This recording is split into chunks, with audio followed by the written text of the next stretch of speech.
For today's video mga kalikot, may kakalikutin tayo isang printer Canon MP287. Ang problema daw nito, sabi ng may-ari mga kalikot, yung kanyang printout. Kulang-kulang yung print niya or may mga kulay na hindi nagpiprint. So pina-check na daw to dun sa ibang shop. Ganun pa rin, may problema pa rin sa kanyang printout. Kaya nagsuggest tayo kay ma'am na kung mayroon siyang lumang basyo ng cartridge. So try natin na hindi paganahin yung continuous ink niya. So yung cartridge lang yung papaganahin natin. Try natin kung magiging okay yung kanyang printout. Okay, kapag bago lang po kayo sa aking channel, huwag nyo pong kalimutang i-subscribe ang ating YouTube channel at paklik na rin ang ating notification bell para updated kayo sa mga bagong video natin mga kalikot. At saka huwag nyo rin pong kalimutang i-follow ang ating Facebook page. So tara guys, kalikutin na natin siya. Tara!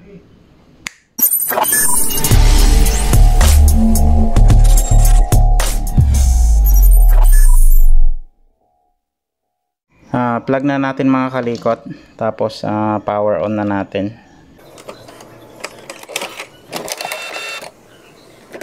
So dito guys, nagbi-blink yung mga kulay niya, yung colored at saka yung black. Tanggalin muna natin yung unplug muna natin pala mga kalikot, tapos tanggalin natin yung mga cartridge. So dito guys, sa mga contact ng cartridge niya, ayan o, nangingitim. Baka hindi niya na ma-detect kasi na-stuck to mga kalikot. Sinubukan natin guys na pinunasan, ayan o, lumalabas naman yung kulay, ayan, kompleto naman o. Tapos kahit itong black, ayan o, okay naman. Mamaya linisan natin yung kanyang cartridge unit or cartridge assembly, yung dito niya mga kalikot o. Check natin yung mga pin, baka nalagyan ng ink. Linisan natin siya kasi hindi nadidetect yung cartridge natin, nagbi-blink siya. Tapos yung cartridge niya, linisan natin yung contact. Ayan o, nangingitim na kasi mga kalikot. So kung ayaw pa rin, try natin itong mga kinuha natin kay ma'am na mga basyo. Ayan, so try natin yan mamaya. So ito guys, gumagana to dun sa isang printer niya. So kung ayaw pa rin, ito na lang yung gagamitin natin. Try natin mga kalikot na linisin yung mga pin kasi dito sa kanyang cartridge nangingitim yung kabitan ng contact niya dito. Ayan o. Tapos yung kinuha nating mga basyo, ito guys, may mga laman pa daw to sabi ni ma'am. Subukan natin dito yung mga bago. Yung kinuha nating mga basyo dito sa printer na to na hindi nakakabit itong continuous ink niya. So kung na-detect niya to guys, kasi nahihirapan si ma'am dito sa kanyang continuous ink, yung ito. Yan, so ito. Minsan kasi sabi ni ma'am, kapag siguro naubos na yung ink dito sa cartridge niya, nawawala yung may kulang sa pattern ng kanyang kulay, tapos nahihirapan ng dumalo yung mga ink. So try natin na cartridge lang siya ito, kasi sabi rin ni ma'am mas komportable siya sa injectable kaysa dito sa naka-convert na sa continuous ink. So try muna natin na linisan mga kalikot kung magiging okay yung or madidetect na yung ating cartridge, yung mga basyo natin. Yan, linisan natin yung black, tapos itong colored dito sa kanyang cartridge unit. Linisan natin siya ng lighter fluid. So wag lang natin masyadong idiin mga kalikot kasi pag naputol yung kanyang contact or itong mga pin, so wala na, sira na yun pag ganun yung buong cartridge unit niya or dito sa cartridge assembly niya. Tapos ito, linisan natin. Bali nilagyan natin siya ng tape. Ayan, buti hindi na lagyan yung contact niya.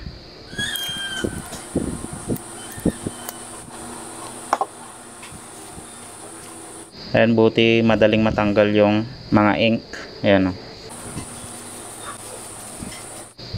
Ayan, so okay naman yung kulay niya o. So check rin natin yung black. Ayan, so mayroon siya or may lumalabas. linisin natin maigi yung contact. So ito lang yung nililinisan natin mga kalikot. Ito yung contact na yan, oh. Yung parang tanso. So may itim-itim siya konti. Linisin lang natin. Mas maganda kapag lighter fluid yung panglinis natin kasi hipan lang natin siya, matutuyo na kaagad. Lalo na dito sa mga ribbon na to. So medyo sensitive yan.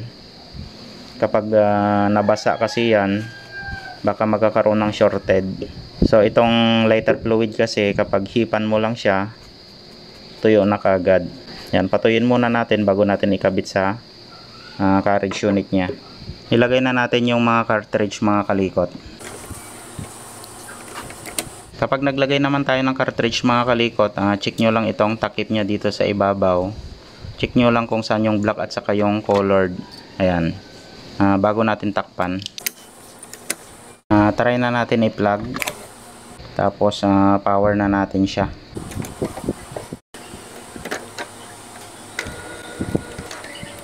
Check natin kung nadidetect niya na yung mga cartridge. Yung colored natin nadetect niya na, kaso itong black, ito yung nag-i-error. Tapos naka-alarm siya. Hindi pa pala natin na-install yung kanyang drivers. Download muna tayo. Tapos install natin yung drivers niya. A few moments later. Na-install na natin yung drivers niya mga kalikot. Tapos na-power on na rin natin. So mamaya try natin na i-reset. Ayan, nagbe-blink yung black niya. Try natin mag-nozzle check mga kalikot.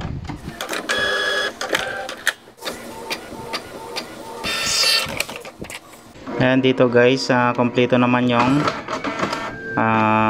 black natin. Okay yung kanyang print. Tapos dito sa yellow, magenta at saka yung cyan natin. Kaso medyo pusyaw na siya. Bali pinagtakasan kasi yung nilagay nating cartridge. Pinagtakasan doon sa isang unit nila. Ayan o. Okay naman yung black nya o. Okay naman yung pattern ng kanyang kulay mga kalikot. Ayan o. Wala naman siyang stripe or mga hairlines. Try naman natin na repairin itong dati niyang cartridge na na-convert na ng continuous ink. So try nga natin na paganahin ito. Kasi sabi ni ma'am, hindi daw gumagana yung sa colored niya. May kulang sa pattern ng kanyang kulay. So try natin linisin muna, tapos ito yung isalpak natin. Kung ganun pa rin, bilan na lang ni ma'am ng bagong cartridge. So cartridge na lang yung gagamitin nila, na hindi na natin gagamitin itong naka-continuous ink or yung CISS nya. Ito naman guys, okay naman yung color nya. May lumalabas na kulay din. Hindi siya barado. Dito naman sa black nya, ganun din. Ayan o. May lumalabas naman na ink. Ayan. So try natin na ito yung kabit natin. Tapos tanggalin natin itong ink tank nya. Medyo itaas natin para malagyan itong mga walang laman na hose nya. Okay, so linisin ko muna guys yung contact nito, yung contact ng colored, kasi may mga itim-itim siya. Kahit yung black din. So ibig sabihin na detect yung cartridge na nilagay natin mga kalikot. So try naman natin ito, yung dati nya. Unplug muna natin. Tapos linisin natin yung mga contact nya. Ayan guys, oh, maitim siya. Linisin lang natin ng maigi. Ayan o. Kaya siguro hindi na detect. Tanggalin na natin yung nilagay nating basyo na bago. Pero parang may laman pa eh. Kaso itong black medyo magaan na.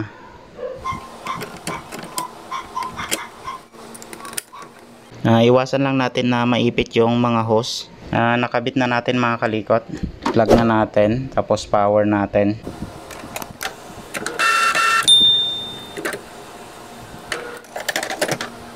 Ayan, nagbi-blink siya. So mamaya guys, tanggalin muna natin kaya to.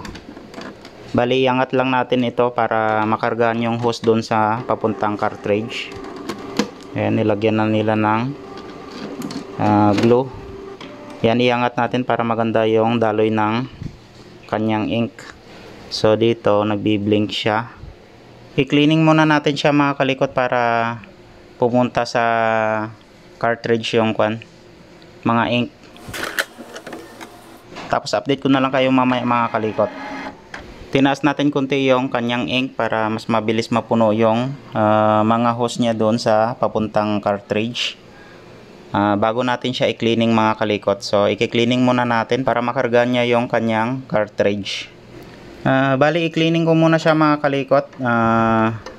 Update ko na lang kayo mamaya kapag okay na yung pattern ng kanyang kulay. Dito guys, nakailang cleaning na tayo pero parang hindi pumupunta dito sa cartridge yung magenta natin. So try natin na injikan para itulak niya yung ink natin na magenta dito sa kanyang cartridge. Yan, check natin kung pupunta doon sa cartridge. Ayan, oh. Ayun. Try natin yung mga iba, yung may mga bubbles. A few moments later. Try na natin siya na nozzle check. Ayun. May error yung kanyang colored. Ayan, so ganun pa rin. Try natin na i-reset dito sa kanyang stop button ng mga 10 seconds. Hindi niya na-detect yung kanyang colored na cartridge. Ayan, tapos nag-alarm siya. Pindutin natin ng 10 seconds. 1, 2, 3, 4, 5, 6, 7, 8, 9, 10. Tapos pindutin ulit natin hanggang sa mawala yung error nya. Ayan.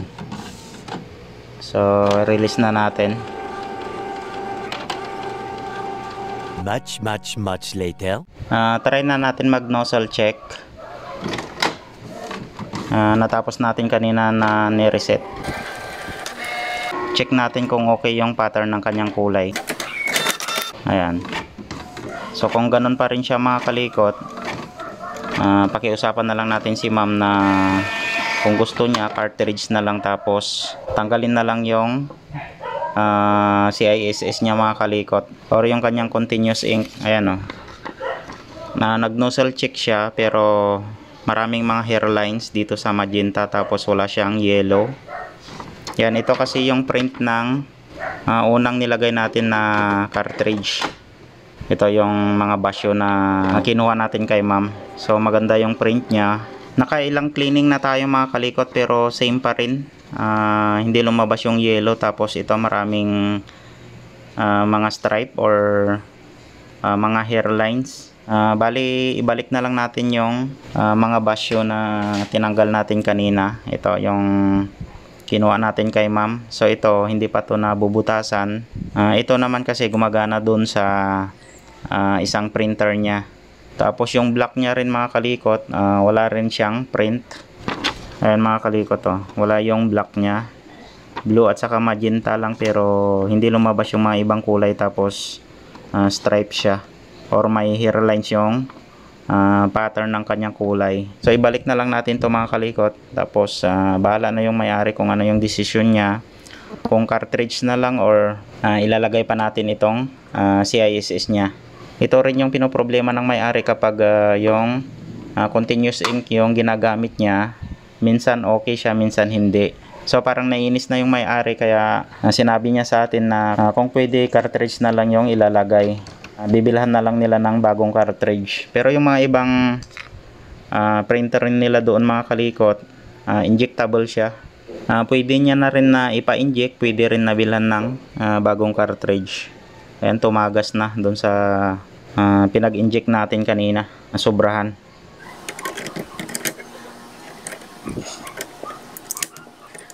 Nasalpak na natin yung cartridge. Try natin mag nozzle check ulit. Ayan, dito sa ating cartridge, ayan, nakaangat yung block natin. So, i-reset natin siya dito. Ayan, ng mga 10 seconds. Ayan. Nag-nozzle check tayo mga kalikot dun sa bagong cartridge. Ayan, kompleto siya, oh. Mas okay ito kaysa dun sa dati niya. Ito, yung naka continuous ink. So, kausapin muna natin yung may-ari mga kalikot kung gusto niya. Pwede naman niya na refillan. Pwede rin na bumili ng cartridge.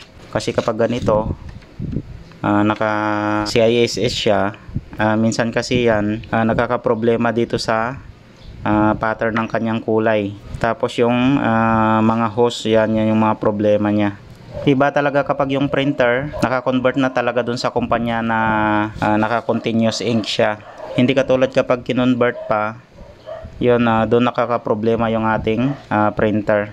So bali, kausapin ko muna yung may-ari mga kalikot, kasi okay naman yung printout niya dito sa bagong cartridge natin. Kaso wala lang siyang laman kasi naubos na yung, or pinagtakasan lang yung kinuha natin. Tinisting lang natin kung madetect niya yung cartridge. Sinubukan natin mga kalikot, print test page. Ayan, okay naman.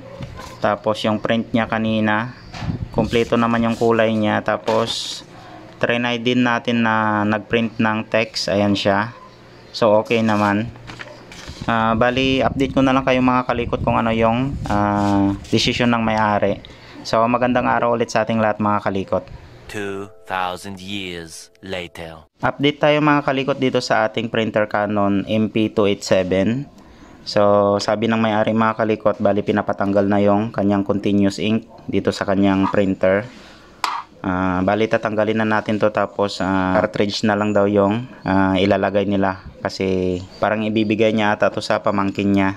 Bali ibabalik niya na lang sa original yung pagka-setup niya. Itong host ng continuous ink niya, tatanggalin na natin to. Parang balik na sa dati, sa original na siya. Tanggalin na natin mga kalikot.